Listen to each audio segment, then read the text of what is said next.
ايه بزاف بزاف بزاف بزاف.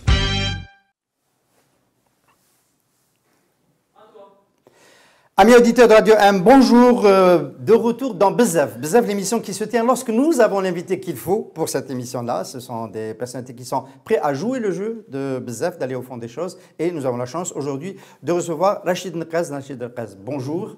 Salam alaikum, Azul Filawad, et merci pour votre invitation aussi, Hassan Al-Khadi. Rachid Nqaz, homme politique qu'on ne présente pas, mais qu'on va essayer de mieux connaître à l'occasion de ce Bzaf, de cette émission spécifique qui va parler de politique, qui va parler aussi de votre itinéraire politique. On va commencer par le mauvais bout, la séquence qui vous a amené en prison et qui peut nous aider à comprendre qui est Rachid Nqaz et comment il fonctionne en politique. Nous sommes en décembre 2019, il y a des menaces de détention contre vous qui émanent d'Alger. Et vous êtes à ce moment-là précis à l'étranger. Il s'agit de votre déclaration, on en touchera un mot tout à l'heure, sur la loi qui revoit, la loi électorale qui revoit les conditions d'investissement en Algérie. La loi hydrocarbures, pardon, la loi électorale, c'est autre chose. Vous décidez de rentrer. Rachid Nqaz, à ce moment-là, vous vous attendez à aller en prison quand même. Je m'attends à entrer en prison pour une raison toute simple, c'est parce que il y a donc un officier de l'armée algérienne qui a contacté mon porte-parole en lui disant que si Rachid rentre en Algérie, il ira directement en prison. Donc à l'époque, j'étais en Chine, j'étais à Hong Kong, donc pour participer aux manifestations des jeunes hongkongais contre la dictature chinoise. Donc je me dis, qu'est-ce que je fais? Je fais quoi? Donc je sais que si je rentre en prison, je vais aller en prison. J'ai une femme, j'ai un fils, j'ai des responsabilités professionnelles, j'ai un engagement moral à l'égard de mon papa qui est décédé en 2011. Et là, je me dis, Rachid, est-ce que tu vas être un lâche aux yeux de ton fils, de ta femme, de l'ensemble du peuple algérien en ne prenant pas le risque d'aller en Algérie, ou bien tu vas assumer tes responsabilités, tu vas assumer la logique de ton engagement militant depuis 2013 en Algérie, et dans ce cas-là, il faut aller en Algérie et aller en prison. Être lâche, pourquoi cette promesse, entre guillemets, cette menace d'être embastillé, d'être jeté en prison, elle n'était pas publique. Tout le monde ne la connaissait pas. Donc, à la limite, si vous n'étiez pas revenu en Algérie à ce moment-là, on n'aurait pas nécessairement pensé de vous que vous étiez un lâche. Surtout après ce que vous avez fait pendant toutes ces années. Il faut savoir que juste avant, j'avais appelé l'ensemble du peuple algérien à boycotter les élections du 12 décembre 2019, car ces élections n'étaient pas plurielles, elles n'étaient pas pluralistes, elles n'étaient pas transparentes. Donc, d'un côté, je lance un appel à tout le peuple algérien pour ne pas qu'il vote à ces élections du 12 décembre, mais d'un autre côté, je reste tranquillement en Chine ou en Europe, aux États-Unis. C'est pas crédible. Et alors, mais vous avez aggravé le trait, ça vous ressemble un petit peu à Rachid Nqaz, en ajoutant la promesse d'aller déposer plainte contre l'homme fort du moment, et Dieu sait s'il était fort à ce moment-là, le chef d'état-major, Ahmed Gaïd Salah. Alors quand on a accumulé tout cela, c'est vraiment se jeter dans la gueule du loup. C'est emmenez-moi en prison. Pas du tout. Comment ça a commencé cette affaire avec le général Gaïd Salah? Le 18 septembre 2019, c'est-à-dire 2 mois avant mon incarcération et mon retour en Algérie, il avait déclaré que les habitants algériens des 47 wilayas n'avaient pas le droit d'aller à Alger le vendredi. Et que s'ils venaient à Alger le vendredi, participer au Hirak, il y aurait des amendes. Alors qu'est-ce que j'ai fait? J'ai fait un live en disant au peuple algérien, ceux qui habitent dans les 47 wilayas, autres qu'Alger, allez à Alger et je paierai toutes les amendes, car le chef d'état-major, le vice-premier ministre, le ministre de la Défense, M. Gaïd Salah, n'avait pas le droit d'interdire aux Algériens de circuler librement à Alger en vertu de l'article 55 de la Constitution algérienne qui garantit la libre circulation de tous les habitants algériens. Donc je me suis engagé à payer les amendes, ce qui a déplu au vice-ministre de la Défense. Et allant au bout de ma logique, j'ai dit que j'allais porter plainte contre M. Gaïd Salah en vertu de la violation de l'article 55 de la Constitution. On ne vous a pas laissé arriver chez le procureur? On ne m'a pas laissé arriver, mais mon avocat, maître Abdelkader Chouhra, a déposé plainte le 4 décembre 2019 donc au tribunal d'Alger à Ruisseau, le jour de mon emprisonnement. Donc j'ai été jusqu'au bout. On a porté plainte. D'ailleurs, on est les seuls avoir porté plainte contre l'homme fort du pays. Donc, j'accepte d'aller en prison, mais j'accepte surtout d'être fidèle à mon engagement, toujours dans le respect de la loi. Alors, on a très bien compris, les auditeurs qui nous suivent ont compris, ce n'est pas un faux calcul que d'être entré parce que vous vous attendiez à aller en prison, donc vous avez prévu ce passage par la case prison. Par contre, est-ce que vous vous attendiez à y rester aussi longtemps? Je me suis dit, le régime algérien n'aime pas trop faire de la publicité aux militants. Parce que pour moi, aller en prison, c'est de faire ma publicité politique. Une fois d'ailleurs en 2016, quand on m'avait expulsé d'Alger, c'était le 8 décembre 2016, on m'a mis dans un avion, on m'a bloqué, alors que j'étais dans un taxi collectif à 15 km d'Alger. Il y a 50 policiers qui ont bloqué l'autoroute et on m'a amené directement à l'aéroport d'Alger, Houari Boumediene, et on m'a mis dans le premier avion vers Paris. Personne ne m'avait cru à l'époque. Pourtant, je ne suis pas le genre de personne qui raconte des histoires. Donc, et à l'époque, je leur ai dit, mais pourquoi vous m'expulsez? Pourquoi vous ne me mettez pas tout simplement en prison? Et le responsable de la sécurité de l'aéroport d'Alger m'avait dit la chose suivante qui m'avait marqué. Monsieur Rachid, on ne vous fera pas ce plaisir. Je lui ai dit alors, aller en prison, c'est faire plaisir. Il m'a dit oui, parce qu'on sait les conséquences d'un emprisonnement pour un militant politique. Donc vous diriez plus d'intelligence à l'époque de Bouteflika qu'à l'époque de Gaël Saleh? À l'évidence, à l'évidence. Le régime Bouteflika avait accumulé beaucoup d'expérience dans ce que j'appelle la dictature soft, c'est-à-dire en douceur. On ne crée pas des héros de la démocratie en Algérie. Mais malheureusement, lorsque Gaël Saleh est arrivé au pouvoir, en tout cas en manette du pouvoir, il est venu avec une logique militaire et non avec une logique politique. La logique militaire, c'est-à-dire une logique manichéenne, où vous êtes avec lui ou vous êtes contre lui. D'où les débordements que nous connaissons depuis 2 ans, avec plus de 300 détentions arbitraires en Algérie, des milliers d'arrestations les vendredis et les mardis. Donc incontestablement, le régime algérien a perdu en efficacité politique et en maîtrise de la gestion des manifestants et des manifestations. Alors, pour répondre quand même à ma question, vous ne vous attendiez pas à rester aussi longtemps en prison. C'est un peu ce que vous êtes en train de dire. Je m'attendais à rester à peu près 6 mois en prison. Mais psychologiquement, j'étais le temps de passer la présidentielle, de passer une partie de l'agenda du pouvoir? C'est ce que je pensais. Je me suis dit, les élections présidentielles vont passer, il va y avoir derrière des élections législatives, et à partir du moment où le nouveau régime allait verrouiller, j'aimerais dire, les portes politiques du pays, ils allaient libérer l'ensemble des manifestants. Mais psychologiquement, j'étais prêt à rester 20 ans. Ah bon? Oui, vous savez, dans les dictatures, on sait quand est-ce qu'on entre en prison, on ne sait jamais quand est-ce qu'on en sort. Il suffit de voir les exemples de Mandela, de Sakharov en Union soviétique, ou même les leaders kurdes aujourd'hui en Turquie. Öcalan est en prison depuis 1999, c'est-à-dire depuis 22 ans. Oui, c'est bien de le rappeler.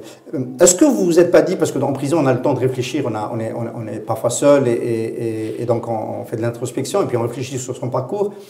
Cette alerte que vous aviez voulu lancer sur la loi sur les hydrocarbures, qui faisait partie, qui était un des chefs d'accusation, et qui fait référence, qui dit je vous laisse terminer le texte que vous avez dicté. Est-ce que vous l'auriez fait autrement? Est-ce que vous vous êtes dit, je l'aurais fait autrement, pour ne pas leur donner de prétexte? Parce que c'était le chef d'accusation sur lequel eux considéraient qu'ils étaient légitimes. Quelque chose comme ça. J'ai eu dans mon dossier judiciaire 2 chefs d'accusation. Le premier, c'est cette vidéo où je disais la chose suivante, chaque citoyenne et chaque citoyen algérien a le droit de prendre un kalachnikov et de tirer sur ses députés s'ils, je dis bien s'ils, votaient cette loi sur les hydrocarbures en vendant une goutte de pétrole, une goutte de gaz et une goutte d'eau. Et j'ai ajouté la chose suivante, juste après, je disais, s'il vous plaît, demain, quand vous serez devant l'Assemblée nationale populaire, s'il vous plaît, soyez pacifiques, démocratiques, légaux. Et laissez les kalachnikovs à la maison, c'est ça? C'est un message politique, vous savez. Mais est-ce qu'il n'y a pas une erreur de communication à la Chine?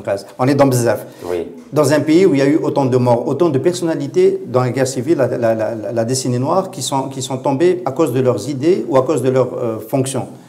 Est-ce que ce n'était pas voilà, de citer le droit de tirer sur les députés, est-ce qu'il aurait fallu peut-être le dire autrement? C'était une grossière erreur. je l'assume, je le dis très clairement, mais c'était un message politique. Vous savez, le président américain Bill Clinton, avant d'être président des États-Unis, avait déclaré devant 5000 personnes au Congrès démocrate en Floride la chose suivante. Il disait à l'attention des opposants républicains que s'il continuait à tirer sous la ceinture, il était en droit de prendre un hachoir et de leur couper les 2 mains. Personne n'a poursuivi Bill Clinton en justice, personne ne l'a mis en prison, il est devenu président des États-Unis. Lorsque Trump dit qu'il allait raser la Corée du Nord et l'Iran s'ils continuaient leur programme nucléaire, personne ne l'a poursuivi en justice, personne ne l'a mis en prison, pour une raison très simple, ça s'appelle des messages politiques. Vous avez cité Bill Clinton, vous avez fait un livre d'entretien avec Bill Clinton en 2000, je vais citer le vôtre dans un moment. Est-ce que le président américain, l'ancien président démocrate, vous inspire particulièrement de votre itinéraire? Bien sûr, complètement. Vous savez, j'ai eu la chance à 26 ans de rencontrer les 7 chefs d'État les plus puissants de la planète, que ce soit le président américain Bill Clinton, le chancelier allemand Gerhard Schröder ou le premier ministre britannique Tony Blair. Pour moi, c'était une chance extraordinaire de pouvoir avoir accès à la pensée, à la doctrine, à la philosophie des grands de ce monde. Vous savez, j'ai lu ses mémoires en prison.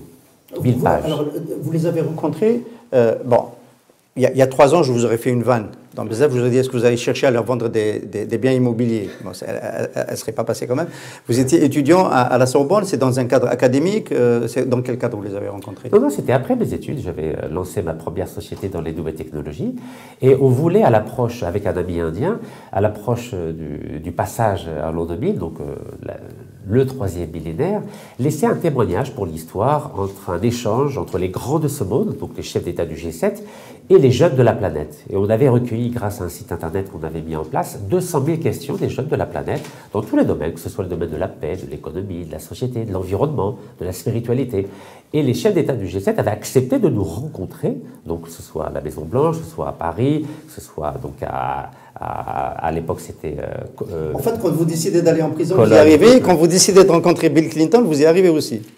Vous savez, j'ai l'avantage d'avoir une famille et des parents qui n'ont jamais été à l'école, mais qui nous ont appris les valeurs du travail, de la patience et de l'écoute. Donc je suis quelqu'un d'extrêmement déterminé, mais je suis aussi très patient. Donc on avait la chance d'avoir le plus beau projet de l'an 2000, et c'est la raison pour laquelle les grands de ce monde nous ont reçus, et ça a donné donc ce livre qui a été publié en 7 lettres, en 7 On peut le montrer? Oui, bien sûr. Oui. À la caméra, voilà. Tout à fait. Donc c'était la première fois quand même qu'un Algérien rencontrait les 7 chefs d'État du G7, et j'avais 26 ans. Donc quand je vois que... Mais ce qu'on retient le plus de votre itinéraire, c'est qu'il y a bon, vous ne pouviez pas entretenir Randy, il n'était plus là, mais il y a une dimension du parcours de Randy dans ce que vous faites qui nous interpelle. Traverser l'Algérie de part en part, marcher, souffrir, aller à la rencontre des gens. On parlera aussi de votre engagement en France sur la question des libertés et votre position sur le droit de faire, y compris des choses avec lesquelles vous n'êtes pas d'accord, le port du niqab. Elle vient d'où cette inspiration ? Je crois que ça vient de mes études. Vous savez, j'ai eu la chance de vivre dans une famille où les parents étaient analphabètes, mais où tous les frères et toutes les sœurs ont fait des études. Donc moi, quand je me souviens des premières impressions quand j'étais jeune enfant, je voyais des livres partout dans la maison. Il y avait des livres partout. Donc il suffisait simplement d'en piocher un. Donc un c'est Gandhi, un autre c'est Roosevelt, un autre c'est Socrate, un autre c'est Aristote, un autre c'est Kierkegaard, le Danois, un autre c'est Nietzsche.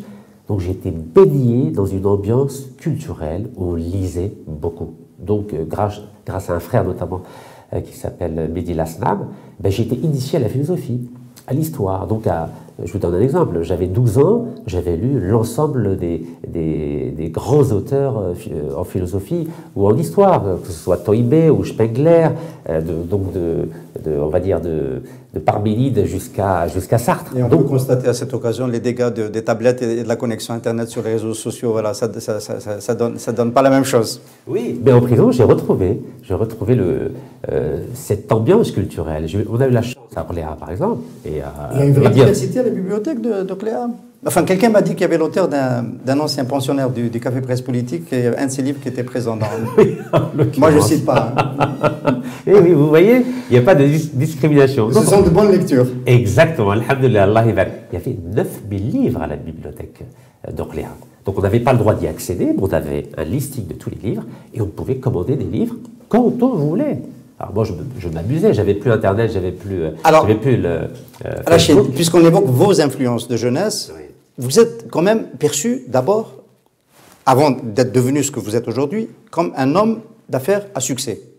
Donc vous avez aussi, dans vos études, focalisé sur ce volet-là, l'économie, le business, créer de la richesse, redistribuer, puisque vous êtes un grand redistributeur, notamment à travers le paiement des amendes. Comment on a pu allier, comment vous avez pu allier à la fois cette préoccupation existentielle, métaphysique qui vous a amené vers des lectures essentielles, et puis ce sens pratique aigu du monde tel qu'il fonctionne pour pouvoir réussir tel que vous l'avez fait? Vous savez, mon papa était mécanicien. Et il me disait, Yaouleti, si tu veux réussir dans la vie, il faut que tu fasses de longues études et que tu fasses ta propre entreprise. Ça, c'est resté gravé dans ma tête. Donc dès que j'ai pu, je me suis intéressé, bien sûr, à la philosophie et à l'histoire, mais aussi à l'économie et à la finance. Et à 25 ans, j'ai publié mon premier livre, justement sur les montages financiers de 2 grands projets internationaux qui étaient Eurotunnel, que tout le monde connaît, donc c'est le projet d'un tunnel qui relie la France à l'Angleterre, et le projet Eurodisney, donc c'est un parc de loisirs. Et donc je publiais dans la presse financière, et je me suis dit, maintenant il faut créer sa boîte. Et donc en créant ma boîte, je voulais me donner les moyens financiers, l'autonomie financière de mes idées ou de mes projets philosophiques ou politiques à long terme. Moi à l'époque, je m'intéressais beaucoup à la question de la Palestine et du fait que les pays musulmans en général n'arrivaient pas à se mettre d'accord sur, on va dire, une symbolique représentative, par exemple. Nous sommes dans le processus d'Oslo à l'époque. Déjà en 93, tout à fait. Et donc je m'intéressais beaucoup, pourquoi en Palestine il n'y a pas la paix? Pourquoi ils n'arrivent pas à se mettre d'accord, les Arabes, les Juifs, notamment autour du statut de Jérusalem?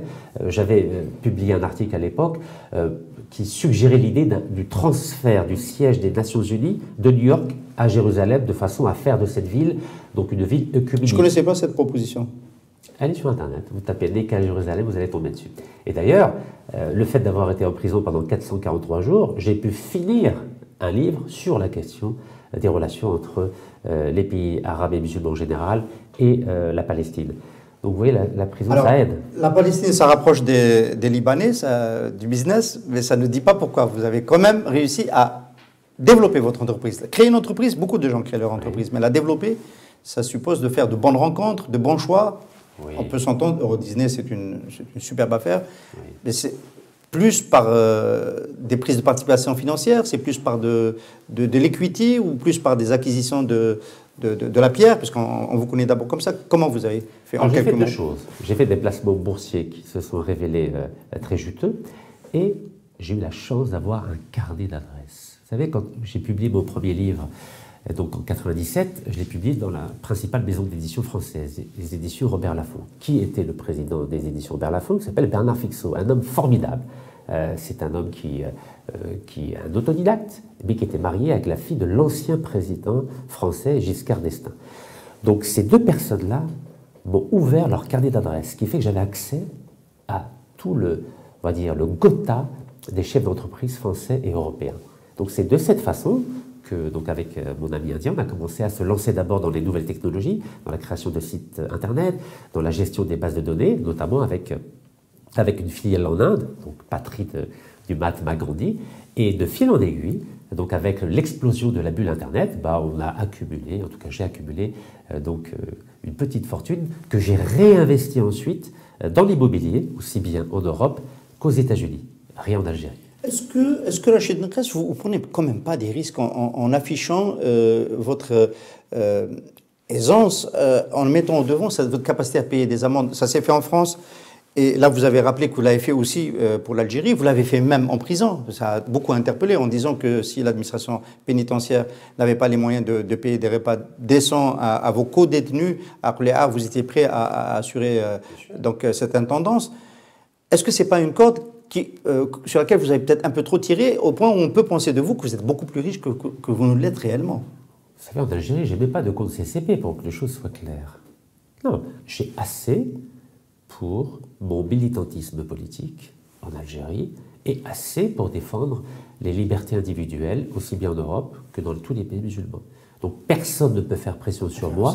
Pour défendre, le gap est lourd. Hein, dans les pays musulmans, la question des droits de l'homme, il faudrait avoir une cash machine, il faudrait être Bill Gates pour pouvoir financer le combat. Et d'ailleurs, la contre-révolution en Algérie parle des fonds Soros, des fonds de société libre, enfin, Open Society, etc., pour dire que, en fait, ce sont de grands fonds qui sont derrière les revendications de liberté en Algérie. Vous, à votre échelle, c'est quantifiable. Vous savez, je pense qu'il n'y a pas besoin de s'appeler Bill Gates pour défendre les libertés publiques en Algérie, ou lutter contre la dictature en Algérie, ou pour défendre les libertés publiques et privées en Europe ou dans le monde musulman. Vous savez, je vous donne un chiffre. Sur 10 ans, ça ne m'a coûté que 350 000 € en Europe. Et en Algérie, j'en suis peut-être à peine, allez, on va dire 400 000 €. Donc c'est rien. C'est même pas 1 million d'euros. Donc c'est une goutte d'eau par rapport aux investissements que j'ai. C'est l'équivalent de 2 appartements en banlieue parisienne. Donc vous voyez, c'est pas grand-chose. Non, je pense que ce qui compte, c'est l'engagement. C'est les principes auxquels on croit, les valeurs qu'on essaie de défendre pour faire changer les choses. Vous savez, si je m'amusais à faire du bling-bling, à dépenser plein d'argent, ça risque de faire peur au pouvoir. Du bling-bling, vous n'êtes pas obligé, mais être dans un taxi collectif avant d'être arrêté, c'est peut-être un peu casser beaucoup l'image aussi. Taxi collectif, vous n'êtes pas obligé. Je n'ai pas envie d'être connu par mes costumes sur mesure, ma Ferrari ou un château en Espagne. Non, je vais être connu par rapport aux valeurs et aux idées que je défends. En Algérie, je défends la liberté, je défends la démocratie. Je veux lutter avec d'autres contre la dictature, contre l'arbitraire. En Europe, je veux défendre la liberté religieuse. Dans les pays musulmans, je veux défendre la liberté individuelle des femmes qui ne souhaitent pas porter le voile. Alors pourquoi vous avez choisi en particulier ce combat? Est-ce que vous n'avez pas pris le risque de casser votre image? Alors, pour nos amis auditeurs, vous avez autorisé ce livre, vous l'avez écrit, vous ne l'avez pas autorisé, vous en êtes l'auteur. Le Voltaire du Niqab, on connaît bien la citation de Voltaire sur ne pas être d'accord avec l'opinion de l'autre, mais tout faire pour que cette opinion puisse s'exprimer librement. C'est dans cette philosophie que vous vous engagez. Sur le Niqab, au moment où l'islamophobie est montée en Europe, avec les mouvements populistes, l'extrême droite, etc., vous avez pris un très gros risque en termes d'image, risque qui a peut-être retenti, y compris sur votre positionnement politique aujourd'hui en Algérie. Les gens ne savent pas très bien qui est Rachid Nekraz, et il y en a peut-être qui pensent que vous êtes plutôt un conservateur pro-islamiste. Vous savez, lorsque Voltaire, donc en 1763, a défendu le cas de Jean Calas, qui était un protestant, à l'époque, en France, on tuait les protestants, on les massacrait, on les brûlait. Les Huguenots. On les brûlait. Quand j'ai vu que dans ce continent des droits de l'homme, parce que le continent européen aujourd'hui est le continent des droits de l'homme, le continent des libertés, le continent de la tolérance, on commençait à embêter des femmes, et la plupart sont des Européennes converties, il faut le savoir, hein. 67% sont des Européennes converties. Elles ne s'appellent pas Fatima, elles ne s'appellent pas Zoléra, elles s'appellent Jeanne, elles s'appellent Henriette, elles s'appellent Karine. Donc quand j'ai vu qu'on embêtait ces femmes-là, sous prétexte qu'elles portaient un habit noir ou marron ou vert qui déplaisait à certains hommes politiques, j'ai dit là, il faut faire attention. Nous sommes en train de reproduire l'inquisition qui régnait en Europe au XVIe et au XVIIe siècle, même jusqu'au XVIIIe siècle.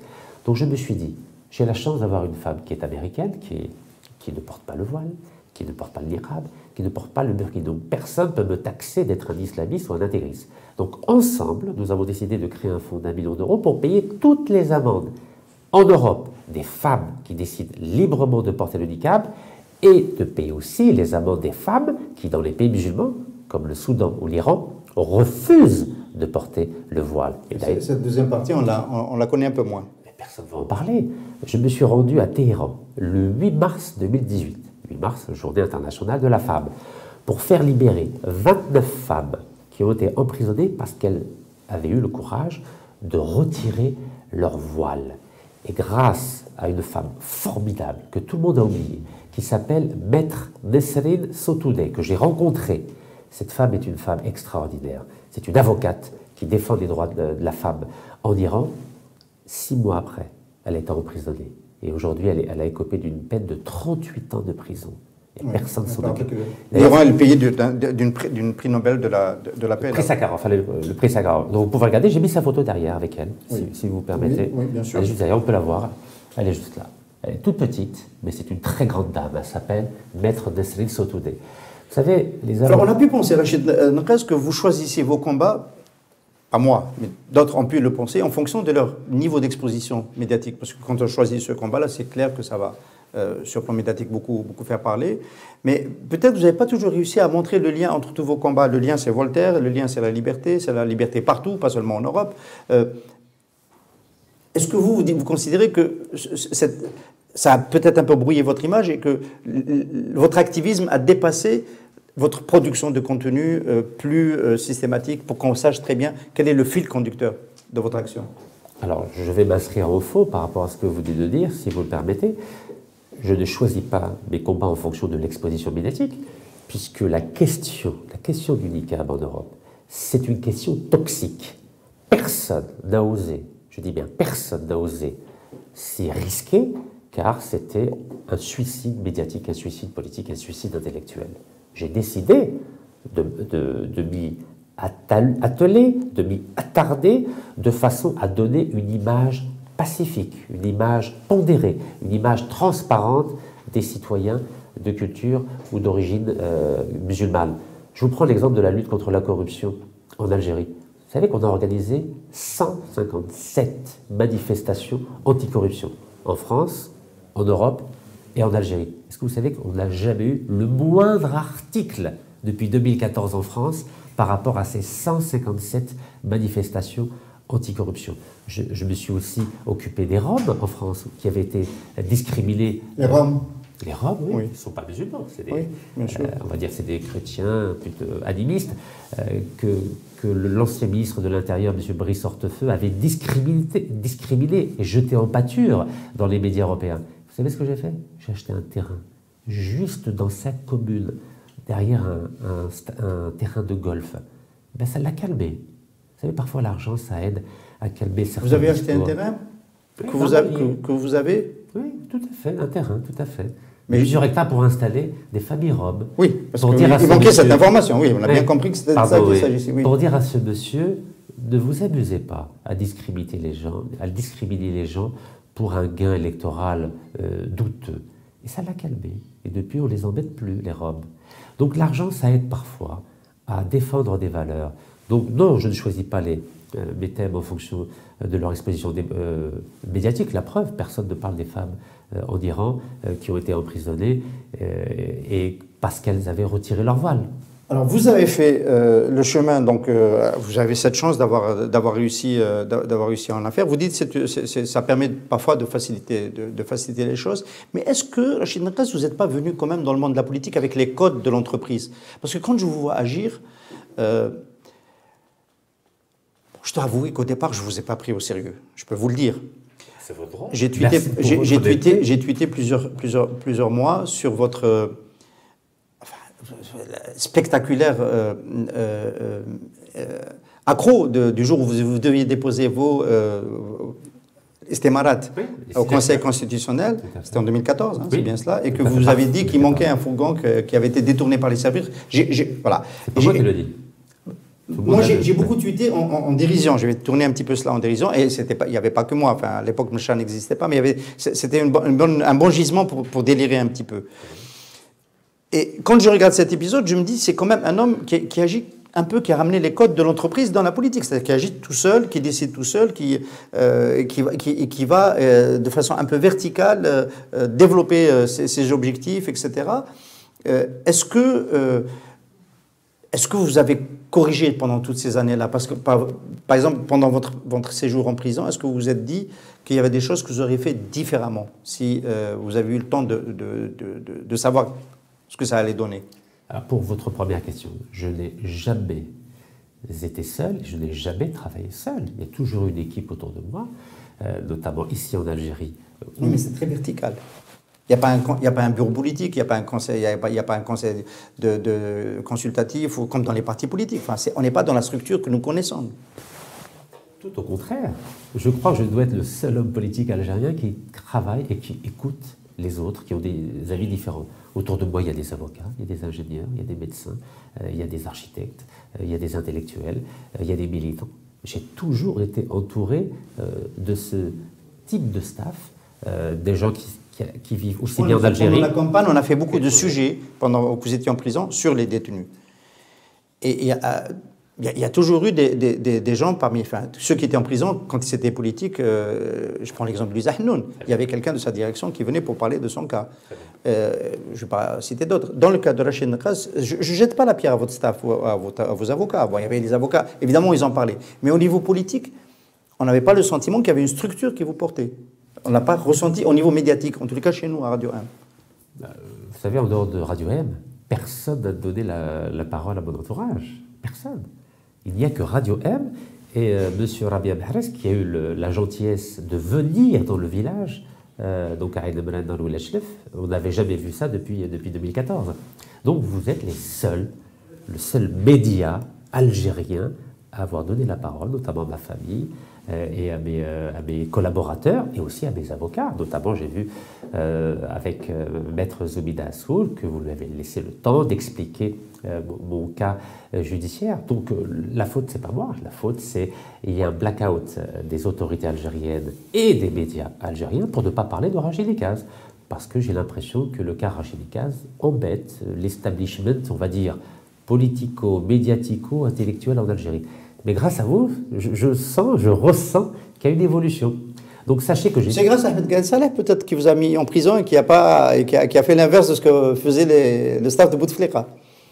Je ne sais pas. Je crois peut-être que le fait d'avoir rencontré beaucoup d'avocats pendant la prison, ici parmi nous il y a Maître Yassine Khlifi ou Maître Abdallah Hamboul ou Maître Mostafa Bouchachi ou Maître Zoubida Assoul, on a beaucoup discuté et ils ont découvert une autre facette de mon personnage. Et je crois que ça a permis ensuite, lorsqu'ils sont passés chez vous par exemple, de présenter une autre image de qui était Rachid Nekaz. Et donc je dois dire mille merci, aussi bien à vous, Yassine Khadi, en tant que journaliste et directeur de Radio M, et merci aux avocates et aux avocats qui m'ont permis d'être libre aujourd'hui. Car sans vous et sans les avocats, je serais toujours en prison, victime de l'arbitraire. Pour rester sur ce thème de la manière de faire de la politique, j'ai dit management, verticalité peut-être, mais bon, vous avez répondu.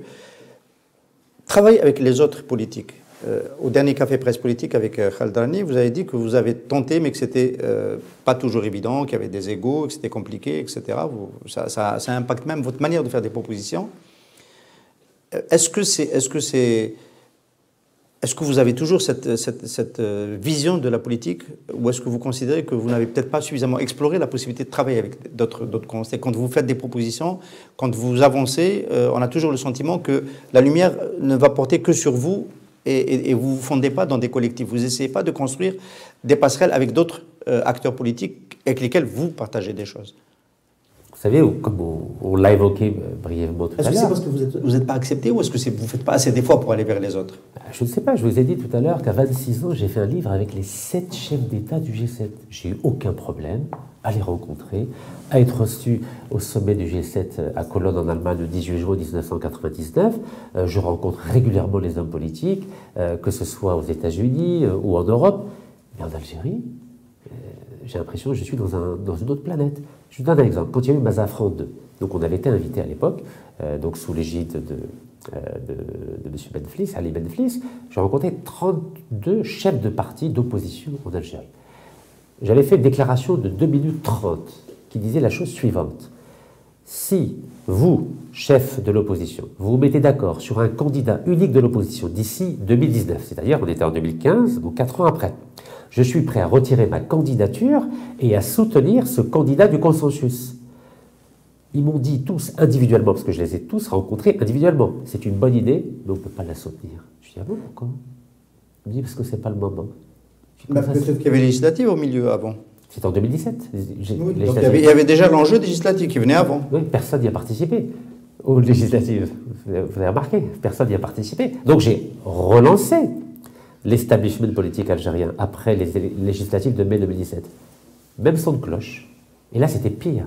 Il m'a dit, maintenant, on ne peut plus te rencontrer. Je dis, ah bon, qu'est-ce qui s'est passé? Il dit, si on te rencontre, le pouvoir va mal le prendre.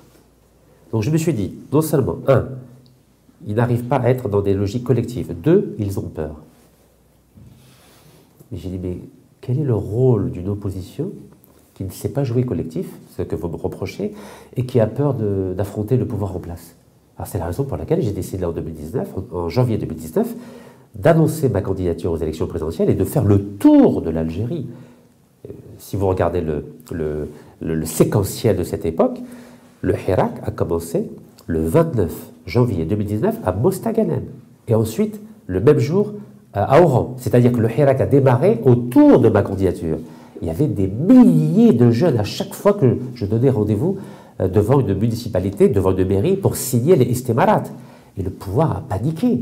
Donc, entre le 29 janvier 2019 et le 22 février 2019, date officielle du Hirak, j'ai mobilisé, grâce à la confiance des jeunes Algériens, des milliers de personnes, ce qui a rendu complètement fou l'establishment politique algérien. Alors, vous pensez que vous pouvez devenir président de l'Algérie un jour? Vous savez, quand je me lève le matin, ou quand je dors le soir, quand je fais ma shahada, je me dis, qu'est-ce que je peux faire pour aider l'Algérie? D'abord, les pays musulmans ensuite, et après, favoriser le vivre ensemble entre les différentes communautés spirituelles, que ce soit les musulmans, les chrétiens, les juifs ou les bouddhistes. Mon ambition, ce n'est pas d'être président de la République algérienne. Dans les candidats, on a cette ambition quand même. Non, je vais vous dire pourquoi. Quand j'ai voulu être candidat aux élections présidentielles françaises en 2007, vous savez que je suis né en France. J'ai vécu toute ma vie en France et quelques années aux États-Unis. Pour moi, c'était normal de d'abord faire un travail en France. Pourquoi? Pour défendre les musulmans qui étaient victimes de discrimination, aussi bien en France qu'en Europe. Donc c'était naturel que je présente ma candidature en France. D'ailleurs, je ne maîtrisais pas du tout l'arabe, même l'arabe dialectal, je paragouinais. On a du mal à l'imaginer aujourd'hui. Et pourtant, c'est la vérité, c'est la vérité. Ensuite, il y a eu le décès de mon père, la maladie d'abord de mon papa, qui est mort du cancer de la prostate. Aujourd'hui, c'est mon cas. 6 mois avant de mourir en janvier 2011, il m'a dit, mon fils, avec ton oncle Djilali Ben Cheboub, on a participé à la révolution algérienne, notamment en collectant l'argent pour acheter des armes pour les Moudjahidines, pour lutter contre le colonialisme français. Aujourd'hui, je sais que je vais mourir et je vois que l'Algérie, elle est malade. Il m'a dit, je sais que tu as une vie trépidante à l'international, ton épouse est américaine, ton fils étudie à l'étranger. Si tu peux faire quelque chose, ça serait bien. Vous savez, je n'ai pas dormi pendant 2 jours quand il m'a dit ça. Parce que j'ai senti qu'il était en train de me laisser un testament spirituel. Et 2 jours après, je suis retourné le voir à l'hôpital et je lui ai dit, je vais faire ce que je peux. Je vais faire ce que je peux, là. Je vais faire ce que je peux. Et c'est à partir de là que j'ai commencé à m'intéresser à l'Algérie, à la vie politique, à l'histoire de l'Algérie. Nous sommes en 2011. En janvier 2011. Et il est mort le 27 juin 2011, 6 mois plus tard. Donc c'est à lui qu'on doit votre engagement politique en... C'est un engagement, ce n'est pas une ambition pour être président simplement. Je vous ai pris l'exemple de ma candidature. Si on devait regarder un petit peu votre trajectoire, vous avez quand même beaucoup d'atouts. C'est-à-dire qu'en Algérie, un Algérien né en France qui réussit très bien en France, qui a la tête bien faite, qui présente bien, qui paraît sincère, qui a réussi en affaires, etc., qui choisit de s'engager en Algérie, de renoncer à sa nationalité française pour pouvoir être candidat à la présidentielle en Algérie et pour lever des équivoques s'il pouvait y en avoir, c'est une belle histoire. Ça, c'est quelque chose qui peut marcher, ça, en Algérie. Il faut en être conscient. C'est-à-dire, dans un contexte d'ouverture, vous pouvez aller loin dans un processus électoral en Algérie. Vous en avez conscience aujourd'hui. C'est une belle histoire pour un romancier. Je ne suis pas un romancier, je suis un militant engagé. Vous savez, les Algériens n'aiment pas ceux qui ne pensent qu'aux privilèges d'un poste politique, et notamment les privilèges financiers, les honneurs. Moi, je n'ai pas besoin d'argent, je n'ai pas besoin de m'asseoir sur un kursi, comme on dit, sur un siège, qui sont tous éjectables dans les démocraties, et puis tous soudés dans les dictatures comme l'Algérie. Donc mon ambition première n'est pas d'être président de l'Algérie, c'est d'enlever cette peur que les Algériens ont de ce régime dictatorial qui lui-même a peur. C'est ça que j'ai découvert depuis 2014. Il n'y a pas que le peuple algérien qui a peur. Ceux-là même, qui sont aux commandes de l'État, que ce soit au niveau du gouvernement ou au niveau de l'armée algérienne, ont aussi peur. C'était votre chute au Café Presse Politique chez Khaled, mercredi dernier. Vous vous êtes rendu compte que ce régime a peur et qu'il faut le rassurer. Oui. Et le rassurer aujourd'hui, c'est Rachid Nekraz qui dit dialoguant, faisant une transition avec une cohabitation, parce que c'est un peu ça votre proposition. Est-ce que vous trouvez que vos propositions sont rassurantes? Vous m'avez dit aujourd'hui vous avez pu venir de Chlef sans escorte. C'est une première. C'est une première. Depuis 2014. C'est une première depuis 2014. Est-ce que c'est dû est-ce qu'il y a un nouveau discours de Rachid Nekraz qui fait qu'aujourd'hui on va le laisser parler? Alors, j'ai toujours dit qu'il fallait négocier avec le pouvoir. Pas dialoguer, négocier. Et j'ai toujours dit qu'il fallait donner des garanties. Moi, je suis pour l'amnistie. Vous savez, je suis diplômé d'histoire. C'est mal passé dans les réseaux, ça. Allez, vous savez, les peuples ont raison à la fin, pas au début. Jamais au début. Vous savez, la Révolution française, c'est 400 avocats qui l'ont mené à bon port. Le Mahatma Gandhi, vous connaissez Gandhi? Vous connaissez sa formation? Avocat. C'est un Texas. En Afrique du Sud. Exactement, pendant 17 ans. Le père fondateur de l'État du Pakistan, Mohamed Ali Jinnah, vous connaissez sa formation? Avocat. Avocat. C'est toujours des avocats qui ont les compétences, le recul, le savoir-être, le savoir-faire pour mener à bien des transitions entre pays colonisés. Vous êtes en train de faire la campagne de Moustapha Boucheche et... Mais c'est un homme très appréciable. Alors, je vais vous dire au sujet de Moustapha Boucheche. Oui, je vais dire, bon, j'aurais pu dire aussi Moustapha Abdelghani Rabadi, c'est pas parce que nous sommes proches. Maître Nourdine Ahmed, Maître Amirouj Bakouri. Et plein d'autres, et vous avez cité aussi Farida Belfarrak de Badlin. Soudé Nabil Asmaïl. Le problème n'est pas là. Le problème, c'est qu'à un moment donné, la question va se poser, elle s'est déjà posée en 2019, et je vous pose la question. Est-ce qu'il y a une partie du Hirak qui a dit qu'en 2019, on a raté le coche? On aurait dû présenter un candidat consensuel du Hirak pour piéger le processus électoral qui était fermé au départ, mais on aurait pu le piéger en amenant un candidat consensuel qui aurait très probablement gagné, surtout s'il devait se retrouver dans un deuxième tour face à quelqu'un comme Al-Majid Tebboune. Erreur ou pas? Non, ce n'est pas une erreur. En tout cas, je donne mon point de vue.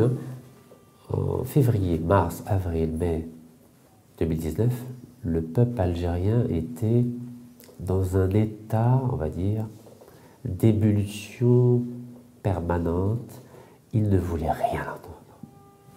À ce moment-là, le peuple algérien, c'était le héros.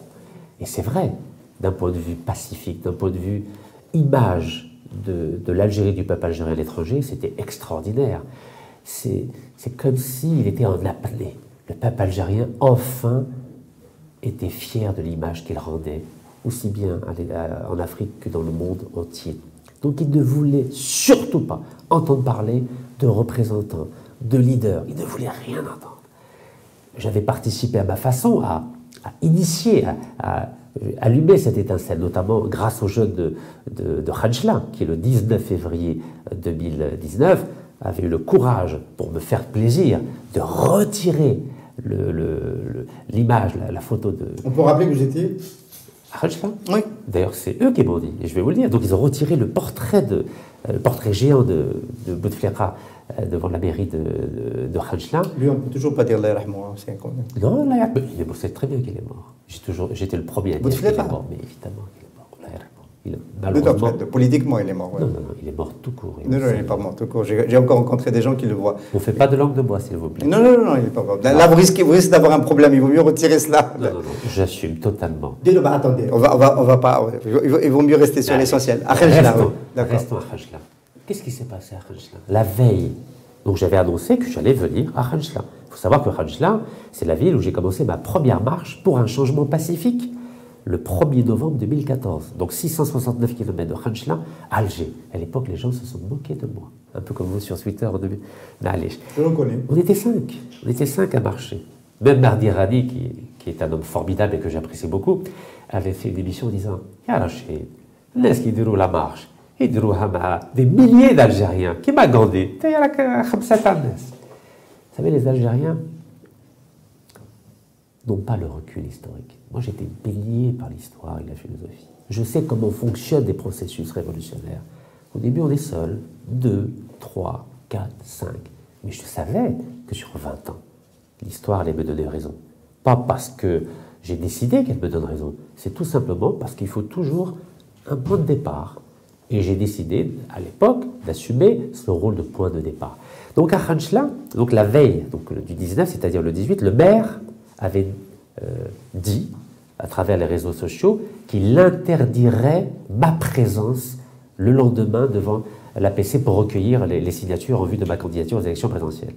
Et là, je tiens à dire merci aux Algériens Chaouia. Vous savez, ma mère, elle est d'origine kabyle, mon père d'origine arabe, mais elle est Chaoui Verassi. Les Chaouis d'Algérie, ils ont dit Arwah Rachid, viens, tu es la bienvenue, personne ne t'empêchera de venir à la mairie, à la PC de Khanchla. Et en effet, je suis arrivé la veille, j'ai été invité dans un restaurant, le responsable du restaurant a refusé que je paye. Le lendemain, j'avais donné rendez-vous à 10h. À 10h15, j'étais assailli d'appels téléphoniques des jeunes de Khanchla. Ils me disaient, mais viens, Winrak, Winrak. Et quand je suis arrivé, après être passé devant la mosquée, donc le Jama' Abi Abdelkader, où j'avais commencé ma première marche, il y avait 15 000 personnes. Mais j'en croyais pas mes yeux. 15 000 jeunes de Khanchla étaient venus en disant Rachid président, devant le portrait géant de Bouteflika, et devant moi, ils ont fait descendre le portrait comme ils avaient déboulonné le. Ce n'est pas assez dit, hein, Rachid Naqas. Je peux vous dire que s'il y avait un autre homme politique algérien qui a déclenché un tel mouvement qui symboliquement compte beaucoup, après le 16 à Kharrata et le 29 janvier à après, il y a eu, on aurait construit un récit plus fort autour de votre sillage et du fait que le Hirak était aussi, que vous avez été un accoucheur de cette grande mobilisation du 22 février. Est-ce que vous ne trouvez pas que ce n'est pas assez dit? Est-ce qu'il ne vous manque pas quand même un parti politique qui creuse le sillon que vous tracez? Vous savez, j'ai appris en histoire que ce n'est pas à moi d'écrire l'histoire. C'est des observateurs, on va dire, impartiaux, comme vous, comme des intellectuels, des sociologues, d'écrire l'histoire sur la base d'éléments objectifs. Vous savez, la base de l'histoire, c'est l'objectivité. Malheureusement, en Algérie, nous ne sommes pas arrivés au stade de l'objectivité. Nous sommes complètement noyés dans la subjectivité, régionaliste même, on va dire même sectaire. Mais ça ne vous fait pas peur? Non, vous savez, moi je m'inscris dans une logique historique. Je ne suis pas dans une logique de l'actualité ou du présent immédiat. L'histoire fera son travail plus tard. C'est pour ça que je crois que les Algériens se trompent sur qui je suis. Je ne suis pas un ambitieux, on va dire, primitif. Je ne cherche pas le pouvoir, je ne cherche pas l'argent, je ne cherche pas l'exposition. Je vous ai dit qu'on a organisé 157 manifestations anticorruption contre Sellel, Bouchouerb, Chakib Khalil ou Tqaddour. Tout le monde se moquait de nous à l'époque. Il n'y a pas eu un seul article dans la presse. Mais Ma'alish, ça m'a fait tout bizarre à Orléans de voir Sellel en face de moi, dans la cour. Vous avez vu Sellel? Oui, tous les jours. Jusqu'à mon dernier jour. Khaled Drani ne l'a pas vu. Si, il l'a vu. Alors, comment il va? Alors, on a vu Ouyahia, qui a modifié la Constitution pour pas que je sois candidat, en 2016. Vous n'avez pas échangé avec eux? Non, ils sont en face de nous dans la cour. D'accord, c'est ce que je à 50 mètres. Oui. Voilà. Oui, on les voyait, les pauvres. Vous savez, je n'ai rien de personnel contre ces gens-là. Parce que, qu'on le veuille ou non, ça reste des Algériens qui ont fauté. Je vais peut-être vous dire quelque chose qui va vous déplaire, mais moi je suis pour une amnistie générale de tous ceux qui n'ont pas une goutte de sang dans leurs mains. Moi, ça ne me fait pas plaisir. Oui, mais ça ne peut pas venir ça ne peut pas venir en dehors d'un processus de transition qui règle d'abord les questions politiques. Oui. Ça viendra dans le cas de négociation. Moi, vous savez, ça sert à quelque chose de connaître l'histoire, vous la connaissez aussi bien que moi. Quand le président américain Nixon, quand il y a eu l'affaire du Watergate, vous savez qu'il devait aller en prison. 1973, oui. Hein, il a démissionné en 1974. Est-ce qu'il a été en prison? Non. Vous savez pourquoi? Parce que son successeur, Gerald Ford, oui, eh bien, il a voté une loi d'amnistie. Il l'a amnistié. Aujourd'hui, on a par exemple le président français, l'ancien président français Sarkozy. Qui va aller en prison. C'est une bonne nouvelle, ça. Il n'ira jamais en prison. En première instance, il a pris 3 ans, dont 1 an de prison ferme, pour dire que la justice est indépendante. Mais dès que les élections présidentielles vont passer, donc en avril 2022, il aura du sursis au maximum, comme le président Chirac avant lui. Oui. Vous savez, quand on gère un État et qu'on a le sens de l'État, il faut certes rendre justice et que personne ne soit au-dessus de la loi, mais il faut aussi penser à l'image de l'establishment politique à l'étranger. Rachid Nkhaz, vous venez de dire que le Hirak était très enthousiaste en 2019 et qu'il ne voulait rien savoir et que le peuple voulait être le seul héros et donc pas de tête qui dépasse. C'est normal. Voilà.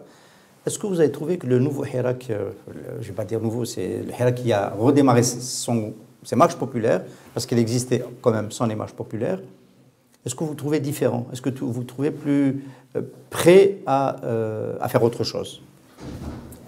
Vous savez, le Hirak, il faut l'aiguiller. Il faut lui donner des éléments d'appréciation et de comparaison. Et je crois que c'est votre rôle en tant que journaliste, et c'est le rôle aussi des hommes politiques, des sociologues, des intellectuels. L'Algérie n'a pas inventé le Hirak. L'Algérie a inventé le Hirak totalement pacifique. Mais l'Algérie n'a pas inventé le principe des manifestations. Nous avons deux exemples contemporains de Hirak. Vous avez le Venezuela, qui a commencé son Hirak en 2014, violent, il y a eu plus de 158 morts, et nous avons le Hirak de Hong Kong, donc de l'île de Hong Kong qui lutte contre la mainmise de Pékin, notamment sur ses lois et sur sa justice. 7 ans de Hirak dans les deux pays. Quel a été le résultat politique de ces deux Hirak?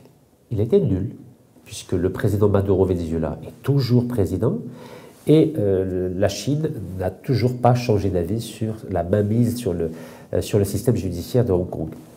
Donc ou bien on fait comme si on était dans une petite île et qu'il n'y a que l'Algérie qui compte et on continue à sortir tous les mardis, tous les vendredis, ou bien on essaie de tirer les conséquences de ces deux expériences sur deux continents différents, continent américain, continent asiatique. Vous savez, en Venezuela, le leader de l'opposition, Guaido, a été reconnu par 50 pays comme président du Venezuela, et notamment les États-Unis et l'ensemble des pays européens.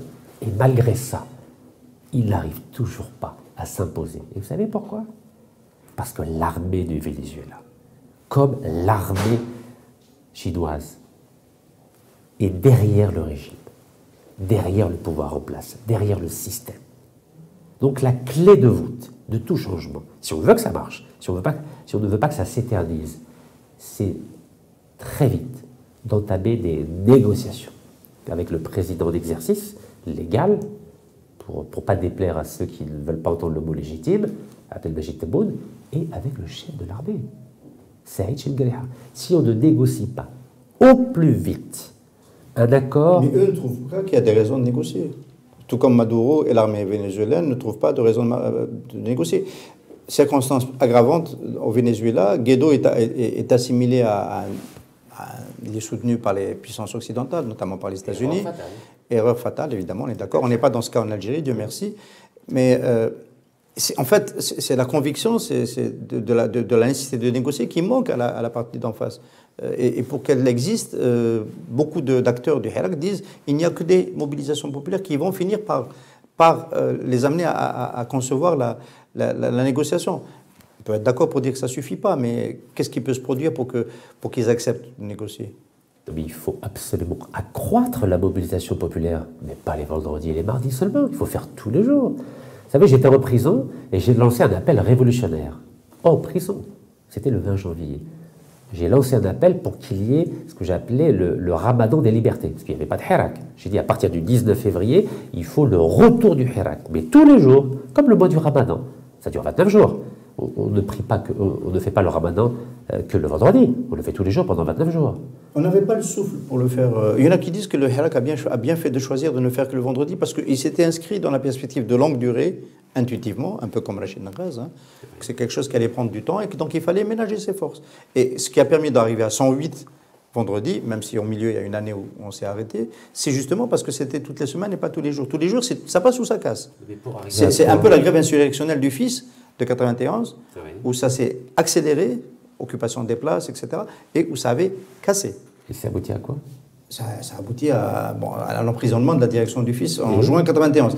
Mais ensuite, c'est une autre séquence. Tout est lié. Voilà. En histoire, rester sur le vendredi, c'est du bon sens. Oui, pour chanter, danser, oui, c'est très bien. Mais pour installer l'état de droit démocratique, non, ça va être un échec. Et vous le savez. S'il n'y a pas les propositions avec. S'il n'y a pas... Si on veut qu'une transition démocratique fonctionne, il y a des règles, c'est une formule. C'est comme une bonne omelette. Vous savez, une omelette, on peut casser des œufs, mais s'il n'y a pas un peu de sel, un peu de poivre, ça manque de goût.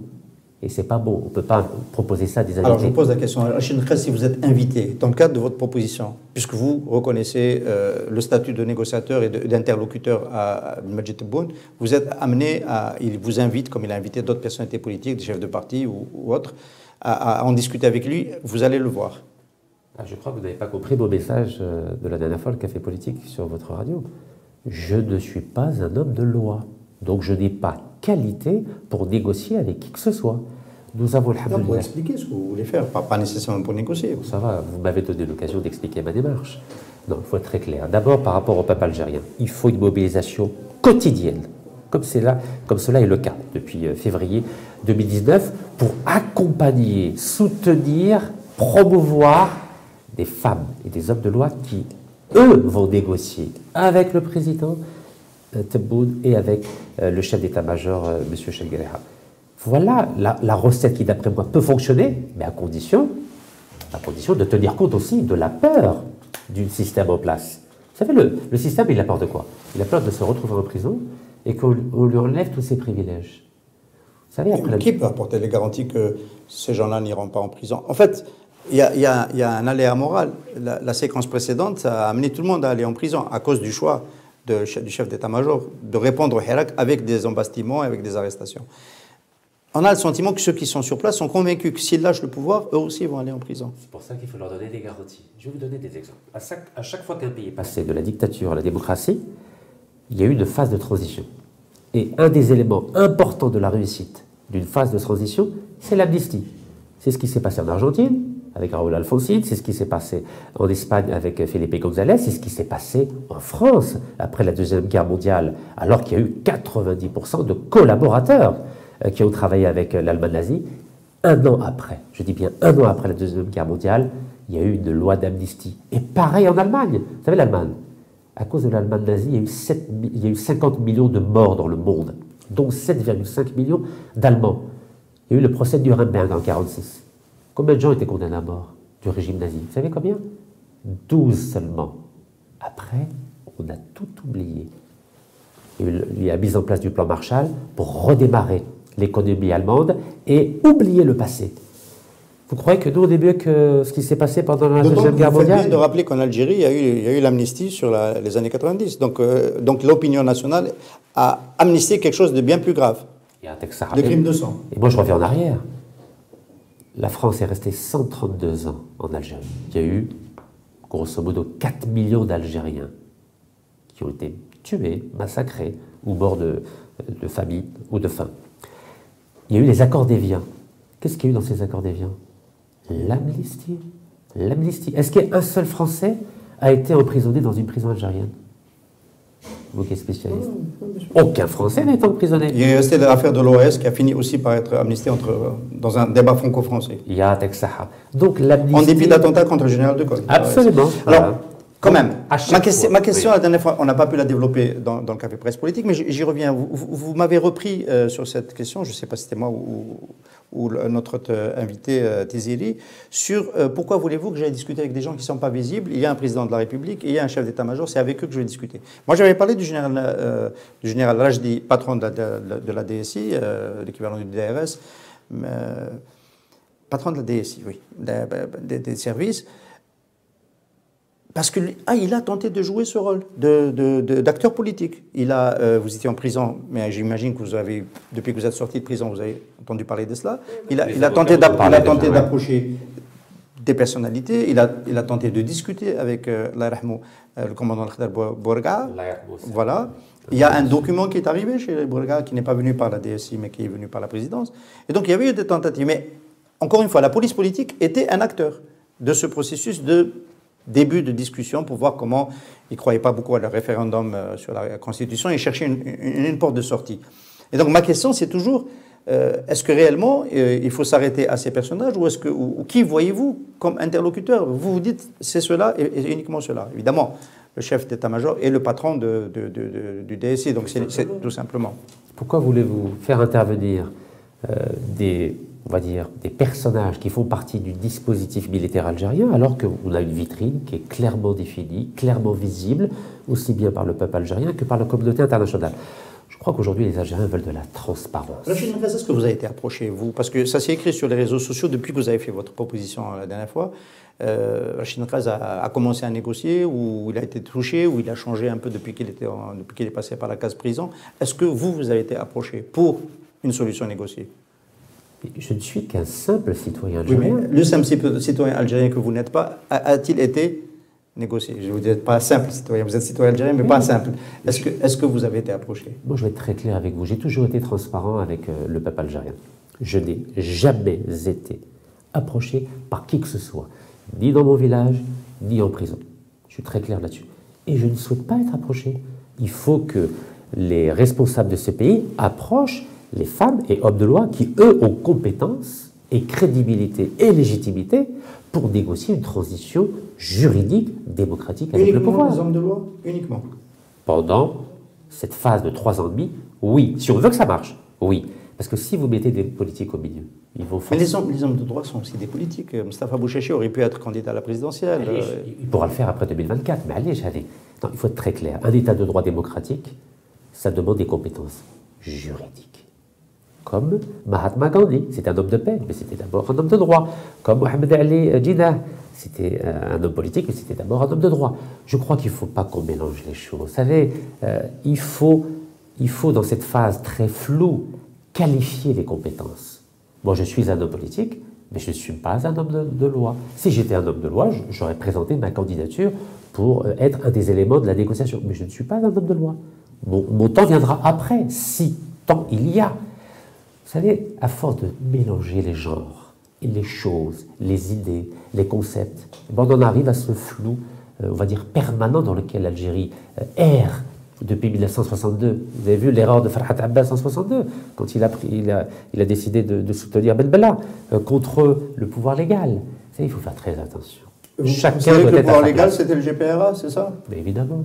Bon, le CNRA de Tripoli a voté autre chose, a voté un bureau politique Si. Mais non, vous avez lu le livre de Ali Haroun. Vous l'avez vu, La Discorde. Je connais les acteurs. Vous les connaissez? Il y a Ali Haroun, il y a notamment Mohamed Harbi, l'historien. Non, rien n'a été voté. Rien n'a été voté. C'est pour ça qu'il y a eu le drame depuis 59 ans. Vous savez, il faut qu'on arrête.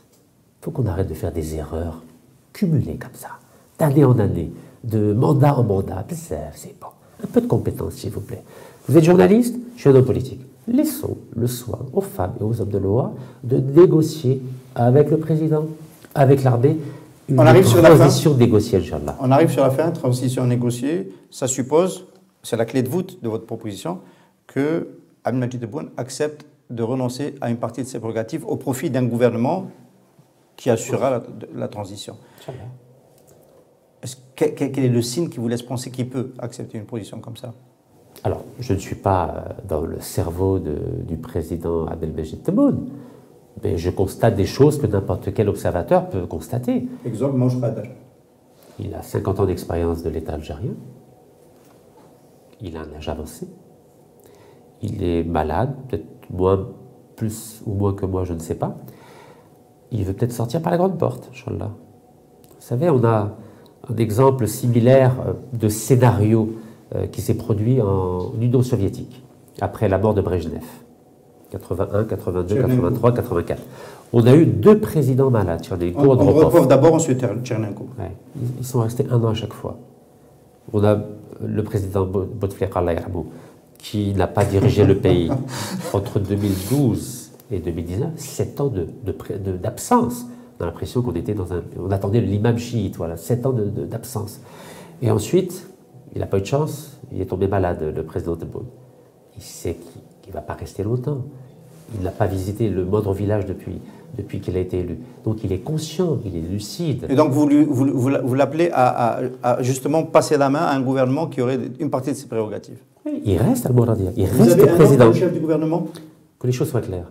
Il reste. Oui, il cohabite avec l'opposition, ou avec quelque chose qui va nous conduire vers... Il reste Al-Mouradia jusqu'à la fin de son mandat. Pourquoi? Un, pour maintenir la stabilité politique en Algérie, et deux, pour maintenir la représentativité politique de l'Algérie au niveau de la communauté internationale. Le Hirak ne va jamais scander quelque chose comme ça. Le Hirak scande, Et alors? Et ça ne vous pose pas de problème. Voilà, Mouchel. Vous jouez votre rôle de leader. Non, non, je dis... جزائري ولا مش جزائري؟ على بوتفليقه شكون اللي جابه؟ بلبله شكون اللي جابه؟ Non, là, je ne suis pas d'accord, c'est pas pareil. Mais on ne va pas lancer le débat ici. S'il vous plaît. Il n'y avait pas d'armée constituée au sens où on l'entend aujourd'hui. C'est pas le débat, c'est pas le débat. Non, non, c'est pas pareil. C'est pas. Non, c'est important. Non, c'est pas. Non. J'ai laissé l'armée. En 62, il n'y avait pas. Les gens pensent que l'armée de l'ANP c'était l'armée des frontières avec les wilayas, etc. C'est différent, c'est autre chose. Ce sont deux factions. Morts, les troupes de Houari Boumediene. Non, il faut être précis. Non, attendez. On est dans une continuité. Attendez, quand vous dites, là, je me permets quand même. Quand vous dites, en 62, c'est pareil. Ben Bella était, du point de vue international, le premier, c'est les services français qui en ont fait le chef. C'est peut-être Nasser en Égypte qui en a fait le chef. Mais il était vécu comme le principal chef de la Révolution.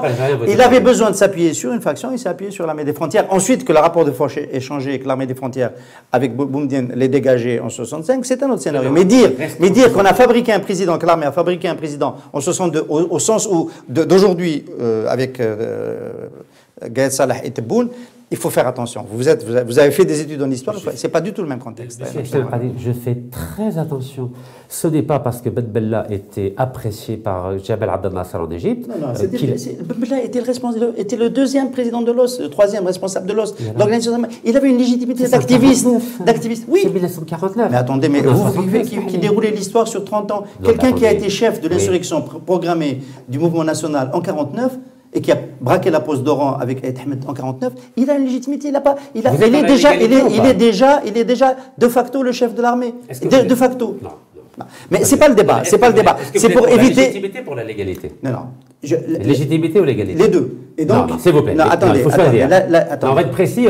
Ma question, vous dites, est-ce que ça ne vous gêne pas que le Hirak ne soit pas sur une position comme celle que vous défendez et qui est bienvenue, je l'ai dit déjà la dernière fois, c'est très bien. Ça ne vous gêne pas? Quelle est la passerelle qui peut faire en sorte qu'une partie du Hirak comprenne qu'aujourd'hui, peut-être qu'il faut cohabiter avec Bouteflika pour... Avec Tebboune, le lapsus est très significatif, pour pouvoir peut-être prendre déjà une partie de la redistribution du pouvoir pour préparer l'avenir.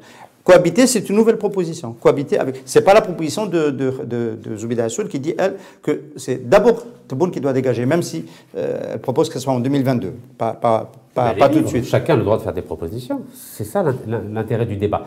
Vous savez, si on veut que le Hirak comprenne la nécessité de négociations directes avec l'armée, il faut leur expliquer que dès 62, c'est Houari Boumediene qui a apporté son soutien militaire à la présidence de Ben Bella.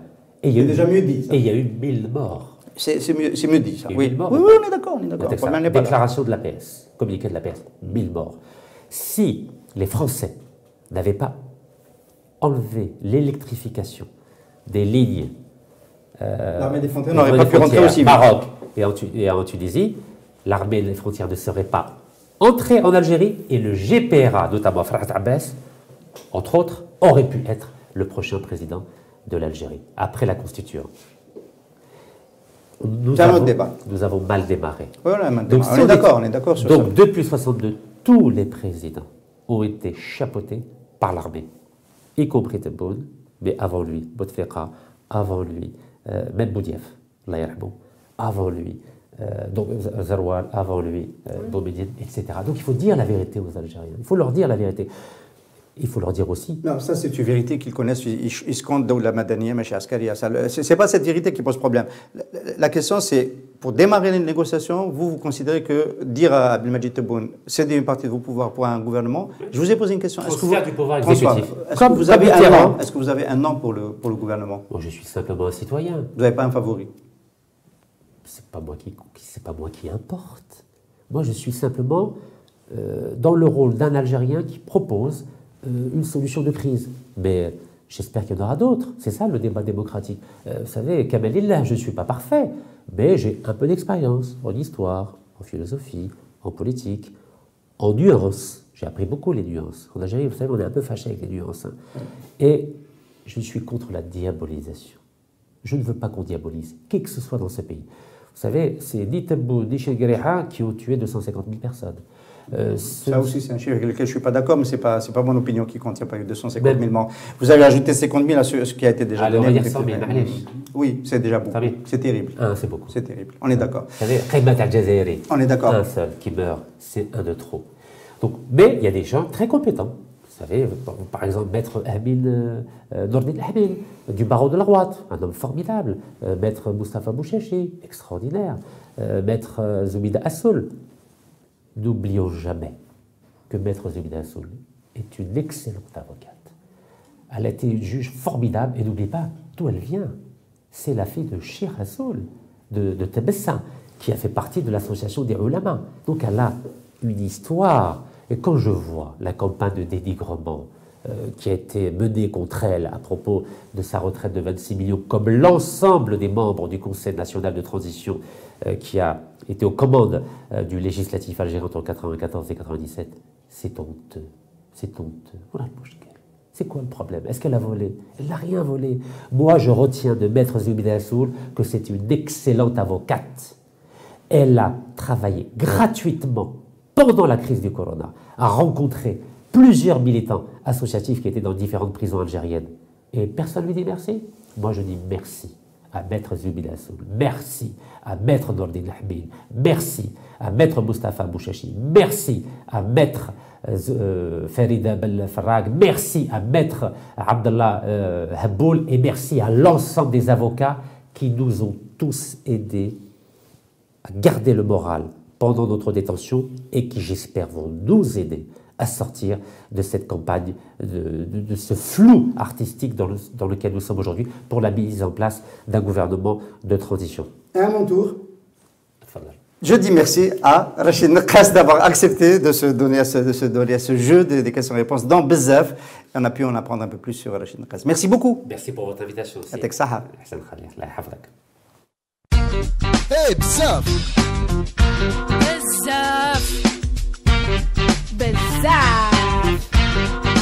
Bezzaf.